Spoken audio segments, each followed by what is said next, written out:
Merhabalar, Avrupa'dan Bakış'a hoş geldiniz. Kürt sorununa demokratik çözüm arayışları devam ediyor.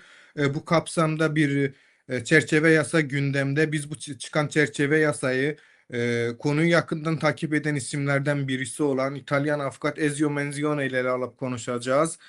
Ezio Menzione, merci d'être avec nous.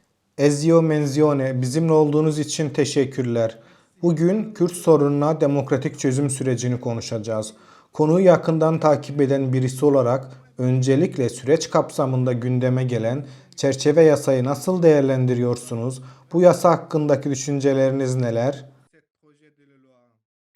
I did appreciate that all the parties voted and supported it, even Yes. the opponents, because first of all, Bence kötü değil. Tüm partilerin, hatta muhaliflerin bile oy vermesini ve bunu desteklemesini takdir ettim.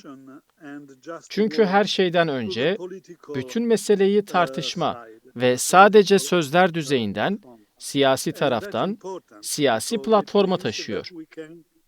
Ve bu önemli.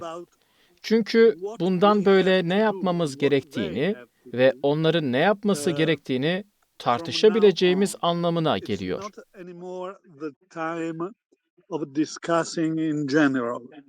From now on, we must discuss about every single point in a political vision, which is the only one. Artık genel olarak tartışma zamanı değil. Bundan böyle her bir noktayı siyasi bir perspektif içinde ele almalıyız. Çünkü barış sürecini ilerletmenin ve hedeflerine ulaşmasını sağlamanın tek yolu bu. İşte bu yüzden bunu olumlu bir nokta olarak değerlendiriyorum ve pazartesi günü meclisin bu yasayı onaylamasını ve yasalaştırılmasını umuyorum. Elbette bunun uygulanabilmesi için bizim kararname dediğimiz birkaç düzenlemeye ihtiyaçları olacak. Ama bu iyi bir başlangıç ve itiraf etmeliyim ki hazırlanmış olduğu şekliyle bu kadar gerçek ve somut, uygulanabilir bir yasa tasarısı beklemiyordum. Elbette kritik noktalar da var.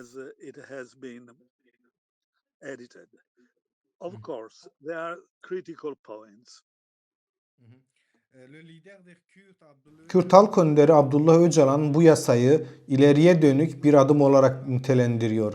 Sizce Abdullah Öcalan'ın sürecin ilerlemesindeki rolünü güçlendirecek hukuki ve siyasi güvenceler neler olmalı?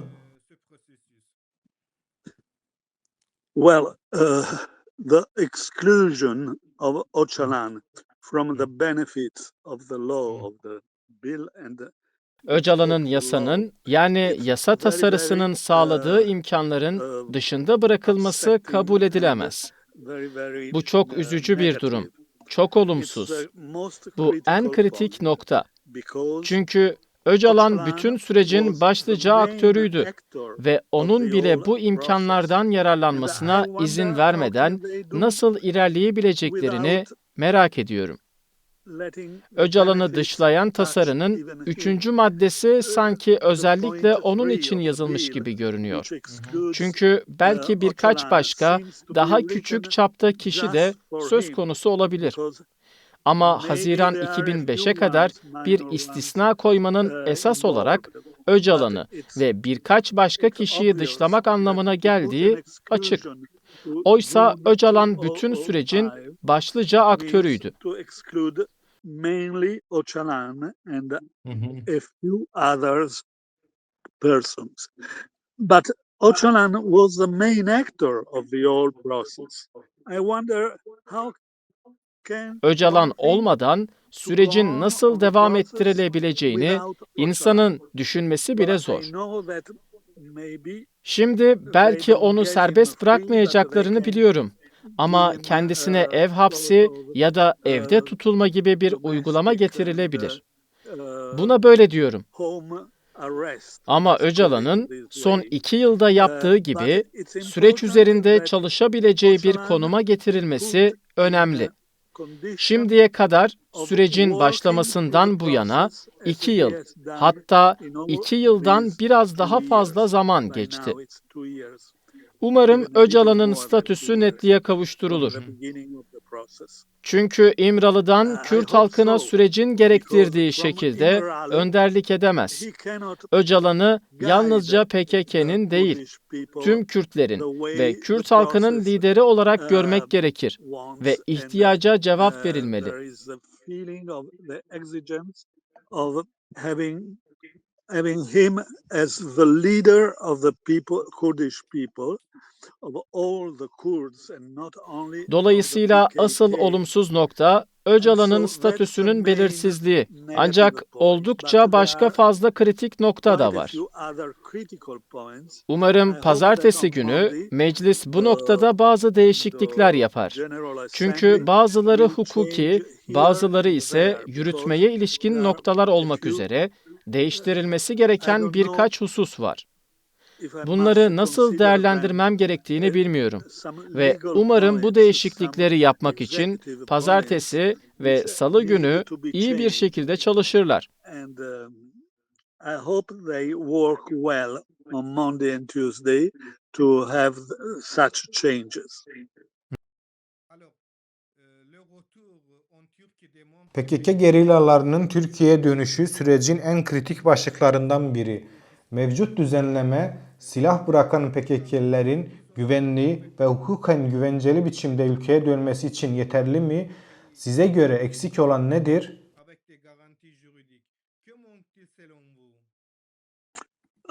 Here is another problem, a critical problem at least, because the decision about disarmament and the verification of the Burada bir başka dismissal sorun, of en arms azından is kritik bir all sorun daha up to var. the Çünkü Security Council. silahsızlanma ve And the silahların Security bırakılmasının Council is doğrulanmasına ilişkin karar of course tamamen a Milli government Güvenlik Kurulu'na bırakılmış durumda. asset. So Güvenlik Kurulu elbette hükümete bağlı bir kurumdur. I would Bu nedenle like it bunun much özel bir more kurula, parlamenter bir kurula let it to a bırakılmasını special çok daha board, fazla a tercih ederdim. parliamentary board, Çünkü böylece gerçek because siyasetin it would böyle bir have doğrulama sürecine dahil meant olması that sağlanmış olurdu. the Aksi real takdirde, politics yani böyle bir are doğrulamayı güvenlik kurulu gibi involved bağımsız in olmayan such bir a kuruma bırakmak verification. tarafsız olmayacaktır. Otherwise, I mean, I cannot leave such a verification to a not independent subject as the Security Council. The Security Council is just the government. It's just the president speaking on a large view, and there is no guarantee of independence in a uh, such a Güvenlik Kurulu commitment. sadece hükümettir. Besides, Geniş ölçekte konuşan I sadece don't I Cumhurbaşkanıdır. didn't understand Ve böyle bir because it's not görevde written bağımsızlık in the konusunda bill. hiçbir güvence yoktur. If they want Ayrıca tasarıda to yazmadığı waive için the şunu tam olarak verification anlayamadım. of all Silahların bırakılmasının the tamamının doğrulanmasını bekleyip of all ondan the sonra diyelim ki hukuki dismissal of meselelerle ilgili arms süreci mi başlatmak and istiyorlar? then start Basitçe with birkaç kelimeyle ifade edersek, tüm tutukluları ve let's tüm say muhalifleri legal serbest bırakmanın matters ayrıntılarına geçmeden önce in four silahların words, in a bırakılmasını few ve words. silahların bırakıldığının Will they doğrulanmasını mı wait bekleyecekler? until the Bu bir dismissal of soru, arms, the temel bir soru. verification of the dismissal of arms, before entering into the details of having free all the prisoners and all the opponents? That's a question. It's a main question. I think that dismissal of arms and verification of it Bence and silahların bırakılması starting to ve have bunun doğrulanması ile thousands binlerce of muhalifin opponents serbest free bırakılmaya must go başlanması aynı anda at gerçekleşmeli. the same Çünkü time, muhaliflerin özgürlüğe because kavuşması the silahların bırakılmasını the güçlendirir. freedom for Bunun opponents tersi de enhances karşılıklı olarak the aynı şekilde dismissal of geçerlidir. arms, Ve and dolayısıyla bu the siyasi bir opposite meseledir. as well, the Muhalifleri contrary as well. serbest bırakmaya And başlamaları so gerek. it's a political point that they must to start to have opponents free, I appreciate the suspension of condemnations, suspension of sentences, and suspension of trials which have not Mahkumiyetlerin ertelenmesi, arrived cezaların to a final ertelenmesi ve henüz sentence. kesin bir hükümle It's a good way, sonuçlanmamış davaların and I durdurulması appreciate gerekir. also the Bu iyi bir 5 yöntem. or 10 5 years veya 10 probation. yıllık I denetimli hope that serbestlik maddesi de by the önemli. time it Umarım bu is yasa applicated, uygulandığı zamana kadar the 5 yıl, 5 3 years yıla, will 10 become yılda 3 6 years, yıla and indirilir. the Ama 10 bu years will insanları become 6 özgür years. bırakmak ve But aynı it's a zamanda clever tabiri way caizse to have nasıl people free davrandıklarını and at the gözlemlemek same ve kontrol etmek time için to akıllıca bir yöntem. observe and to Dolayısıyla bu control akıllıca bir that they nokta don't ve takdir edilmesi gerekiyor. that they behave Ancak say insanların sorry. özgür And so bırakılmasına, hapisten that's a clever çıkmalarına point, hemen and başlamalıyız. it must be appreciated. Hemen. But Silahların we tamamen must bırakılmasını start ve immediately Güvenlik Kurulu to have tarafından doğrulanmasını people beklememeliyiz. free, Ve out bununla of bağlantılı başka bir immediately, sorun, not başka bir wait kritik nokta daha until var.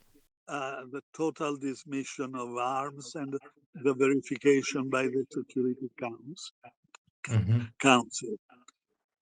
And there is another critical point. The decision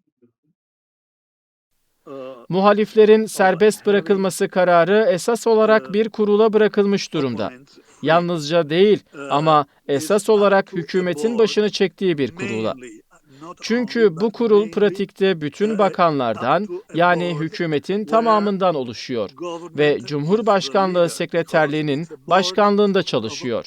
practically all Ve burada ministers, da the yine whole kurulun ne government, yapacağı konusunda under the hiçbir presidency denetim, of the hiçbir demokratik Secretariat denetim, of hiçbir Presidency. parlamenter denetim yok.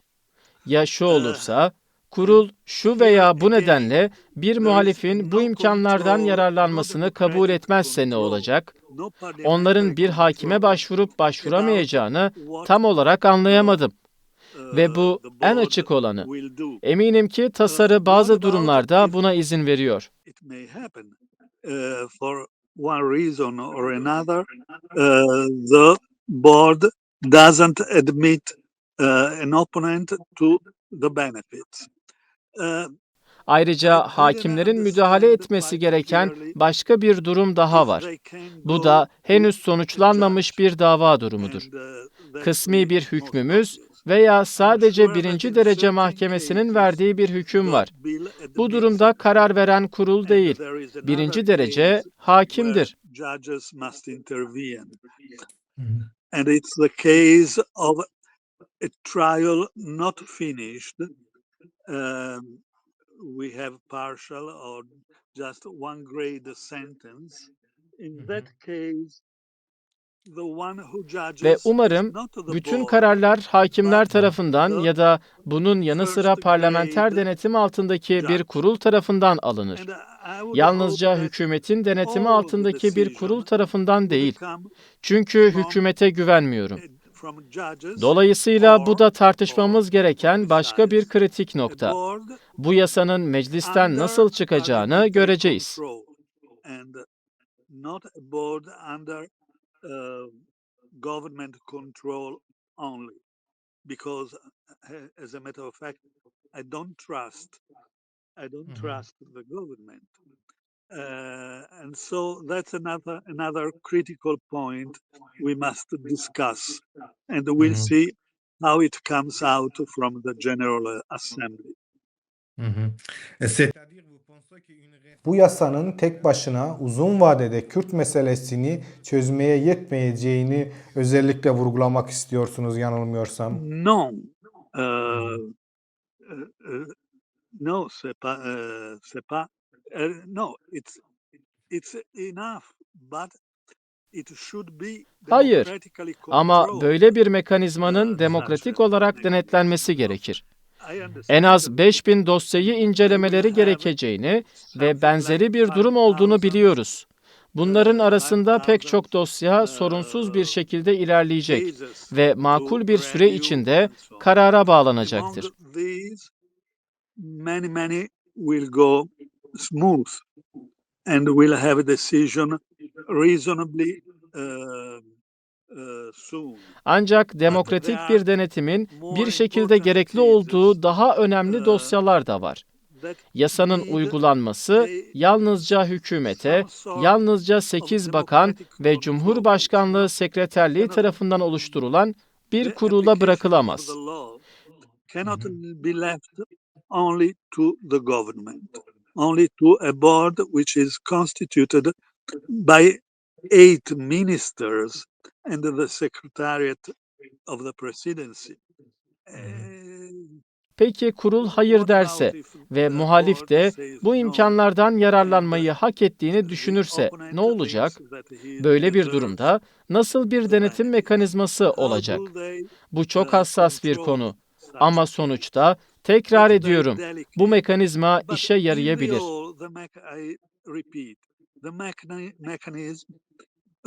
Could work. Yes. Bize göre bu çerçeve yasa önemli ama diğer taraftan aynı zamanda çok sayıda eksikliğe sahip. Bunların başında Kürt Halk Önderi Abdullah Öcalan'ın statüsünün hala belirsizliğini koruması ve bu yasanın tek başına Kürt sorunu çözmeye yetmeyeceğini, bu kapsamda yapılacak daha çok çalışmanın olması gerektiğini düşünüyorsunuz yanılmıyorsam. Oh yes, for sure. Because this bill only deals with dismissal of arms. Evet, kesinlikle. Çünkü bu yasa tasarısı bir taraftan PKK tarafından silahların bırakılmasıyla, diğer taraftan da belirli koşullar altında muhaliflerin mümkün olan en kısa sürede serbest bırakılmasıyla ilgileniyor. Ama bu barış sürecinin yalnızca bir parçası. To really establish a peace between Turks and Kurds, it's a much bigger war. It has an extent. Barış sürecini benim gördüğüm şekliyle Türkler ve Kürtler arasında gerçek anlamda bir barış tesis etmek için mesele bundan çok daha büyük. Bunun kapsamını şu anda ancak hayal edebiliriz. Peki ya sosyal koşullar? Kürtlerin şu anda içinde bulundukları, şu anda tabi oldukları sosyal koşullar ne olacak? Örneğin dil meselesi, örneğin hükümet tarafından sağlanan desteğin düzeyi. Bunların yanı sıra bu yasa tasarısında ele alınmayan pek çok sosyal konu, sosyal mesele var. Oysa bunlar gelecekte gerçek bir barışın tesis edilmesi açısından bu tasarıda ele alınan ve karara bağlanan 2 nokta kadar önemlidir. İtalyan avukat Ezio Menzione, konuğumuz olduğunuz için çok teşekkürler. Merci à vous.